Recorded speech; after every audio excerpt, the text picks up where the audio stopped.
Hi, and welcome to the Relationship Renovation Podcast. I'm Tarah Kerwin. And I am her husband, EJ Kerwin. And as always, we're just so grateful to our listeners and all of the feedback we're getting. It warms my heart for sure, knowing that we are helping so many couples and individuals learn how to be in a healthy relationship. So thank you, thank you, thank you. Absolutely. And today is another episode that's definitely prompted by a listener's email. Yeah. And I just want to kind of share a little bit about this person's email. You know, they basically reached out after our podcast on resentment. And they were just, sort of sharing that, like, look, this is something that me and my partner are really trying to work through, that we've gone to couples therapy for this. We've both done our individual therapy. This person was taking a lot of accountability for, he's like, there's ways in which I've hurt my partner over the years.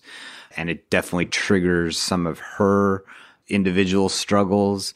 And, you could tell from the email that they're moving forward, but it's difficult. This work is really difficult. And I want to read this part. He said, it might be useful to let listeners know what to expect when they begin counseling. How can they prepare? How do they get the most out of it? Or any advice that we might have to people about the therapeutic process. And we thought this would be a good, just sort of general podcast on beginning either couples or individual therapy. Where do we want to start with then? Well, I mean, I think the basis that I think is really important is just, why do people come to therapy? And we talk to people in our very first session. We always set like sort of an idea of why they're here and what the process is going to be like. So what do you see, Tarah? Why do people come to therapy? I mean, I would say there's many reasons. Either something really difficult has happened in their life and they have no idea how to move forward, and maybe they feel really stuck. So that's one reason. Another reason might be, having a lot of conflict in the relationship, and that could be with a partner, that could be with a family member, that could be with your child.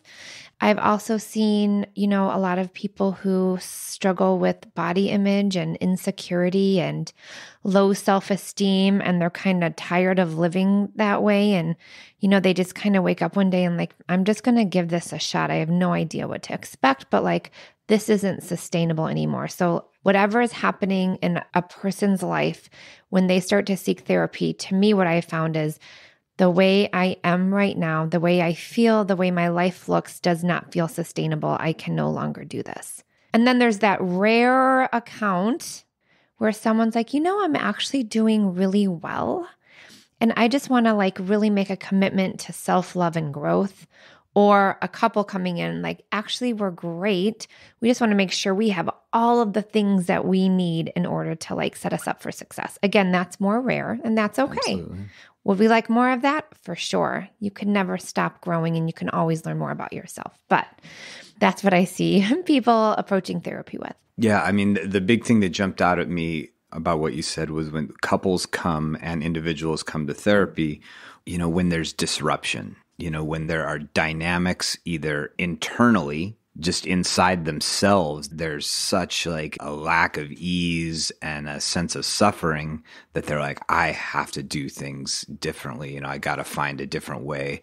And in couples, it's almost always that like there's a dynamic that has gotten to the point where it's just not working. We cannot find our ways around these obstacles. Yeah. And oftentimes, unfortunately, when people come into counseling is also when it's gotten so bad that the only way around the obstacle that they're beginning to see is leaving. Yeah. Is ending the relationship. I mean, how many times have we heard over the years, like, if this doesn't work, it's done. It's done. So, but I do agree with Tarah. There's like this spectrum from a couple who's like, does want to do optimization, just wants to kind of see if they can continue to be better.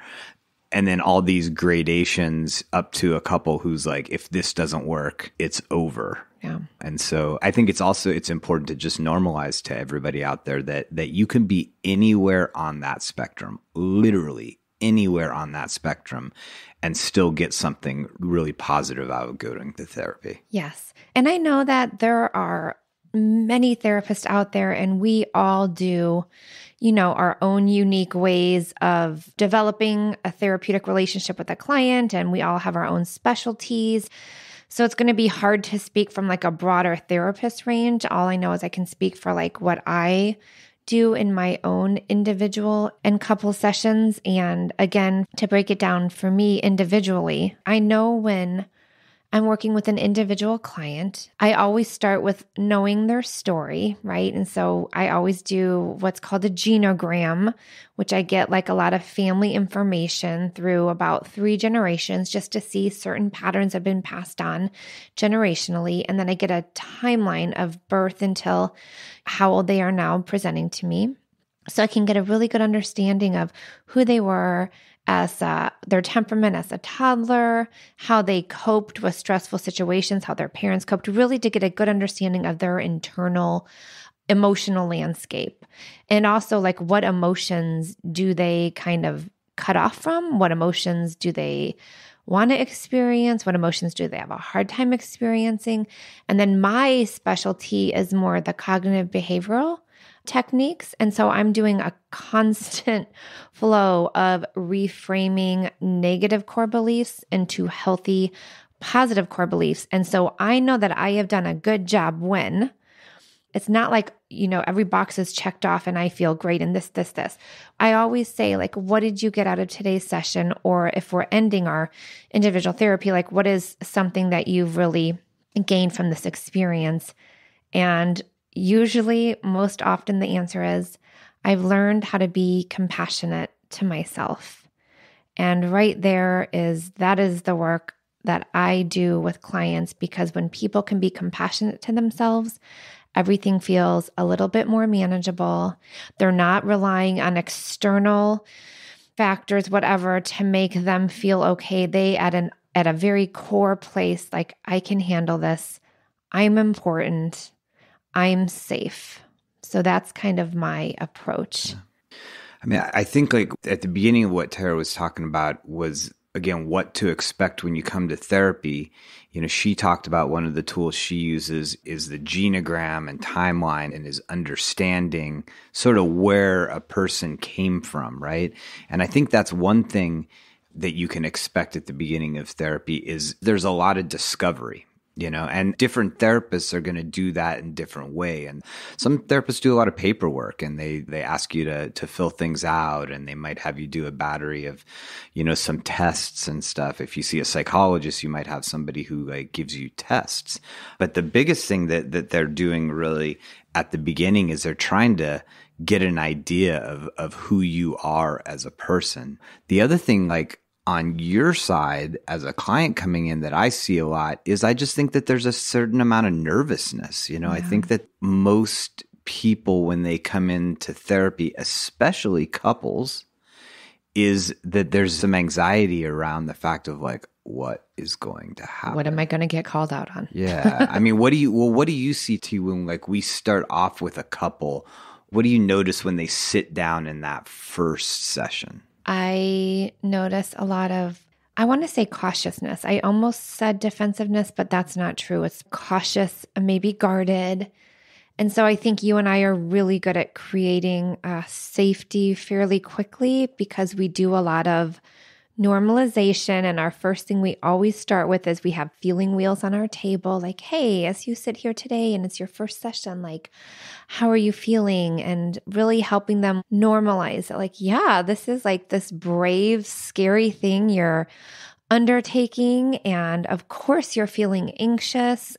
And I just think if they feel not judged, the more a therapist can provide, really, it's that unconditional positive regard. Like, no matter what a client or a couple is bringing to you, like, all of it is okay. We can hold space for that quickly moves into a very safe rapport, where then you'll notice that cautiousness, that guardedness starts to decrease. And then we're really good at pointing that out too. Like, I noticed in the first session, you guys were like sitting on opposite ends of the sofa and maybe your hands were crossed or your arms were crossed. And like, wow, our third session in, you guys are like sitting together and you're holding hands while we're talking about difficult moments. And so we even help them see how even their body language has shifted into like a more relaxed state. Yeah. I mean, and so people come in with a lot of sometimes fear. I think sometimes in individual counseling, I think there sometimes is a little more of a relief because you're finally sitting in front of somebody who like hopefully is going to help you. Mm-hmm. And then maybe you can open up about things that you maybe haven't had anybody to open up about. I think that even with couples, they experience the same thing. Like I know sometimes, we do like a half-hour consultation, right? Mm-hmm. Which is just literally just getting some basic information about what's going on with the couple and then us sharing about our programs, right? And we have couples who then come in and begin after they do their consultation. And a high percentage of them will say like, things have been kind of better in this last week or two. And I think it's what Tarah was saying about hope. Yes, I was just going to go there. That's so great. That the beginning of couples counseling can instill just a little bit of like, all right, maybe things can be better. And I can't tell you how many times, whether it's individuals coming in or couples, and they've been to like a therapeutic experience before, and it was like, oh, the therapist told us we weren't going to work out or that we should file for divorce. And there are some therapists that are pretty direct in that way. The one thing I really try to do is when someone comes in and they're not in a place where they can hold hope, I hold that hope for them because I've seen what therapy and what emotional safety and healing can do. I'm so passionate about it and I believe it so much that they believe in that hope and they pick up on that versus, a therapist saying like, I don't know, like, why do you guys really think that this can work? Yeah. I'm like, of course this can. And you know what? Even if you don't, you guys are going to be better people at the end of this process anyway. Yeah. So let's just go on this freaking roller coaster ride. I think hold on tight. That's a defining element of how we work with individuals and couples. And I think that even if it's not necessarily as front as we take it, you can walk into therapy or couples counseling with this objective. And what we say to couples is like, look, no matter what happens in this process, if you show up and you really take a compassionate but direct look at yourself and invest in your personal growth, there's a high likelihood we can work your relationship out and help you guys have the tools to be closer together, to get what you want out of your relationship. But regardless of that, you can come out of this better. Even if you're, wherever in Timbuktu and you're going into couples counseling, if you just like walk into that and you and your partner just say like, hey, what we are committed to here is becoming our best selves. And hopefully this process will bring us together. But, at one point we were really crazy about each other and we really just wanted the best for each other. Let's try to reconnect with that by committing to getting better each individually. And I also want to say, I hope I'm not going off topic too, but if you guys out there have had like a negative experience with a therapist, a jaded experience, someplace where you felt judged or you felt like this doesn't feel safe, don't let that jade you or keep you or prevent you from going and trying to find who is your best fit, because there are incredible therapists everywhere, but you want to make sure it's a good fit for you because everybody has a different fit. And you can do interviewing. Like you can call around, you can ask certain questions. You want to make sure that they feel comfortable and really use like, that intuition in the first couple sessions. Like if this feels really good, go with it. If something feels off, I even say, I know it's hard to be vulnerable, but like you can even tell the therapist, like something's just not feeling right, because sometimes being honest in that way, the therapist can actually help you understand what's really happening. So, it's important to not let any negative experiences you might have had in therapy before predict what that might look like in the future. Because again, like we've seen people excel to great lengths and they're like, I never wanted to do therapy again. This was awful. Da, da, da, da, da. Like, so glad that you like came out and were brave enough to do this again after having some difficult experiences, or maybe you went to couples counseling and it turned out really bad, not because of the therapist, because it just was a shit show. So yeah, like be your own detective in finding a therapist that's a good fit for you. And your gut will tell you. Like I always say, just trust your gut. Your gut will tell you. And a therapist, to me, a therapist in the first or second session, I always say this, like, listen, if you feel like this isn't a good fit, let's be honest in here. Like, this is your time. This is your money, because a lot of times people will kind of put therapist in the like power chair, if you will. And that's not going to be a healthy relationship, right? Because you're trying to be someone that you think the therapist needs you to be. And so letting the therapist know, or the therapist letting you know, like, hey, if you feel like this isn't a good fit, or if you have any concerns around your goals, if you don't think we're making progress, like, hey, I want to know. This is a collaborative effort, and I want us to be able to be really honest in here, because that therapeutic relationship is the primary source of vulnerability. And then you take that emotional safety and that vulnerability from that session and you start to generalize it outside of the therapeutic session. So you really want to make sure that you have that honest, vulnerable relationship with that therapist that's a good fit for you. Yeah. Okay, so I'm going to recap a little bit. So we've said this before, and Tarah like really reiterated this very clearly, is like, make sure that you're like a consumer about going into therapy, that you look around, that you talk to a few people, that you make sure they sort of speak in a way that you can connect with, and that maybe their theoretical background you're sort of aligned with, or at the very least you sit down and you're like, oh, I'm comfortable with this person. So make sure you get a therapist that you feel comfortable with, right? And then you're walking in the door with a growth mindset of like, look, I am just going to take this experience and I'm going to use it as best I can to become the best person I can be. I know I don't have total control over the other person and how they do that. But if we can come in together in couples counseling, if you can come in together both with that mindset, you increase the likelihood that things are going to go pretty well. And then when you get there, that you're sort of open to the experience, right? Mm-hmm. And here's the next level of it, of like, because one of his questions was how to get the most out of it. And I think this is like, you got to do work between the sessions. That's huge, right? Do you want to talk about that, T? So, I mean, again, every therapist is different. And they're going to give you, like, I'm constantly like asking people what their goal is for the next time I see them, or based on whatever session happened that day or in that hour, I'll say, hey, maybe over the next week, like journaling, or maybe over the next week, you're going to have a mantra or whatever it might be. But that really holding the client accountable. And then when they come in that following week, hey, I know that your assignment was to write a letter to your dad, right? Let's just say we're doing this grieving thing and dad has passed and there was still some anger there. And the client either did or didn't do it, right? But when you're checking in and kind of holding the client accountable, they start to be like, actually, this might be really important. And so then every week, right, it's like, oh gosh, that's right. Tarah and I, like, we talked about this intention and I identified a goal. The client identified the goal.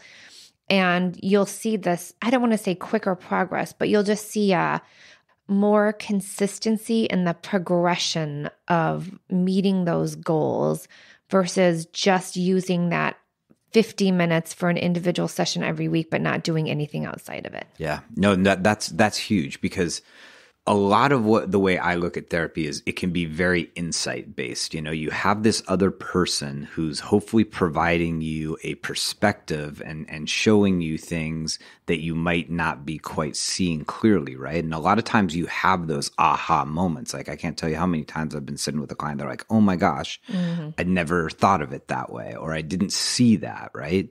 But if you don't take that insight and spend some time with it, because our emotional and cognitive and behavioral life is like a Rubik's cube. It's not solved from one direction. You got to turn that thing around and you got to look for patterns, right? And so if you take that insight and you come out of the therapy session and you then spend some time thinking about, like, gosh, every time my partner does this, I do that. Wow. And I don't even choose to do that. Like, what, like, oh my goodness. Like, okay, well, like, what do I do that? Is that the way I want to be? And why am I doing that? And how can I become a little bit more aware of it? You know, that you have some sort of process that you engage with individually, and then maybe even as a couple in the time between sessions that keeps the ball moving forward into that next session. So it's not like you're just like having an insight and just hoping that it sort of like naturally, organically changes you. That happens a little bit, but not near as much as if you go home, you write that insight down, you journal about it, you talk to a friend about it, you check in with your older parent and like, have you noticed this about me? You know, and then you come back to your partner and you say like, God, I learned this. And then your partner's like, oh my gosh, like they're like working on themselves. That feels great, you know? Yeah, the goal is just like week by week, a little bit more awareness, a little bit more mindfulness, and then you can come into who you need to be. Absolutely. Yeah. I also wanted to say one thing too. You want to go to a therapist that has a specialty in what's happening for you. So let's just say you know that you have some trauma. You want to go to someone who specializes in trauma. If you want to go to marriage counseling or relationship counseling, that you want to go to a therapist that specializes in marriage relationship counseling. If you are struggling with an eating disorder, you want to go with someone that's specializing in an eating disorder, depression, anxiety. You just want to make sure that the therapist education and background and experience matches what those symptoms are for you, and that it's a good fit in that arena. Yeah, absolutely. Right. And a great tool is Psychology Today. If you do, if you do a Google search for Psychology Today, it's like a registry of therapists, and gosh, like every therapist in America practically is on it. And you can type in your zip code, you know, what type of therapy you're looking for. There's, you know, and then certain symptoms, family therapy, couples, ADHD, Asperger's or autism. I mean, you name it, that people will list their specialties. And again, being the consumer, you can call them, hey, what's your specialty? What type of modality, right? Like cognitive behavioral, EMDR, client-centered, like what kind of modality do you use? Maybe you're someone that loves homework. Well, that's more of a cognitive behavioral therapist. Maybe you're someone that just needs that safe space, right? That's more of like a client-centered Rogerian therapist, blah, blah, blah. I'm not going to bore you guys. Sorry. Yeah. So, I mean, hopefully this has been useful. I mean, you know, it's kind of a scary process for a lot of people, and it's very unknown. You know, we've been doing it a while, and so we're so comfortable with it. And I think we forget sometimes until I sit next to or in front of a client that's coming in for the first time of just how like it can be a little bit daunting and it can be a little bit intimidating, but it can also be just this like amazing journey for you as an individual, maybe for you as a couple, that just like sort of unbinds you and it makes you much more maneuverable in dealing with, you know, there's always going to be obstacles, you know, but insight and awareness and moving past old wounds gives us this ability to move in a lot more free of a manner. And it's incredible. Yes. Imagine at a core level that during times of extreme distress, of grief, of hardship, that at a core level, you have this secure feeling of trust in yourself that you can handle whatever happens. That is freedom right there, right? That is living a life not being hijacked by fear and empowerment and joy. And that is the gift of therapy. Yeah. So thank you for listening. We're so honored to have all of our listeners here. Yeah. Thank you again for, you know, to that listener for giving us a direction and hopefully it was useful. Thank you so much for your kind email and all your questions. Yeah. And, you know, if there's any specific topics you all would like to hear us talk about or any certain therapies you'd like us to give a breakdown and a deeper understanding of, we'd be happy to, we'll get somebody in here. If we don't know it well, we'll get somebody who does. Absolutely. And we share love some guest great speakers. Information. Yeah. So please, you know, follow us on Instagram. We are at relationship_renovation. You can like us on Facebook at He Said, She Said Counseling, or you can search for Relationship Renovation on Facebook. And don't forget to also check us out on TikTok. We are Relationship Renovation. And if you have questions or feedback, send us an email at info@hesaidshesaicounseling.com. All right. As always, take care of yourself, take care of each other. Have a great day. Bye. Bye. Me and you just singing on the train, me and you listening